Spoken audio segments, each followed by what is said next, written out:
किसी अपात्र व्यक्ति को दिया गया दान हमें किस प्रकार कष्ट दे सकता है, इससे जुड़ी एक कथा है।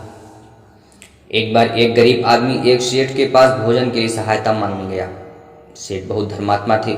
उसने व्यक्ति को कुछ धन देकर विदा कर दिया। दोस्तों, अगर आप हमारे चैनल में नए हैं तो उस चैनल को सब्सक्राइब कर लीजिए, बेल आइकन प्रेस कर लीजिए। वह व्यक्ति खुशी खुशी एक भोजनालय में गया और भरपेट भोजन किया। उसके बाद भी कुछ पैसे बच गए, जिससे उसने शराब खरीद कर पी ली। शराब पीकर वह घर पहुंचा और पत्नी के साथ मारपीट की। इससे दुखी होकर उसकी पत्नी ने अपने 2 बच्चों के साथ तालाब में कूदकर आत्महत्या कर ली। कुछ समय बाद उस सेठ की भी असाध्य रोग से मृत्यु हो गई। मरने के बाद सेठ यमराज के पास पहुंचा। यमराज ने सेठ को नरक में भेजने का आदेश दिया।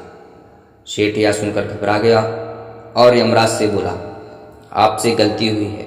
मैंने तो कभी कोई पाप भी नहीं किया है, बल्कि जब भी कोई मेरे पास आया है उसकी हमेशा मदद ही की है।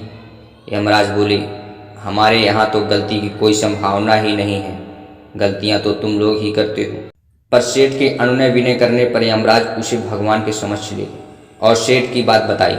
सेठ बोला, हे प्रभु, मैंने तो कोई पाप ही नहीं किया, फिर मुझे नरक क्यों दिया जा रहा है?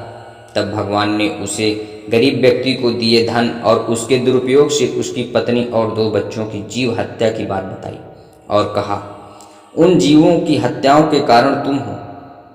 सेठ बोला, प्रभु, मैंने तो एक गरीब को दान दिया और शास्त्रों में भी दान देने की बात लिखी गई है। तब भगवान ने कहा, तुमने दान देने से पहले पात्र की योग्यता नहीं परखी।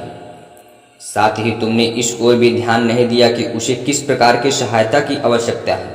तुमने धन देकर उसकी मदद क्यों की? तुम उसको भोजन भी करा सकते थे।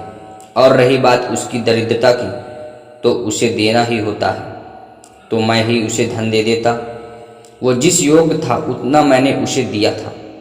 अब तुम्हें तीनों जीव हत्याओं का पाप भुगतना पड़ेगा। मित्रों, हमें भी दान सोच समझ कर करना चाहिए। जिस जरूरतमंद को जिस प्रकार की जरूरत हो उसी प्रकार उसे दान दिया जाना चाहिए। अगर आपको यह कहानी पसंद आई हो तो वीडियो को लाइक करें, चैनल को सब्सक्राइब करें और जाते हुए बेल आइकन प्रेस करें, ताकि हमारे चैनल की लेटेस्ट वीडियोस की नोटिफिकेशन आपको सबसे पहले मिले। धन्यवाद।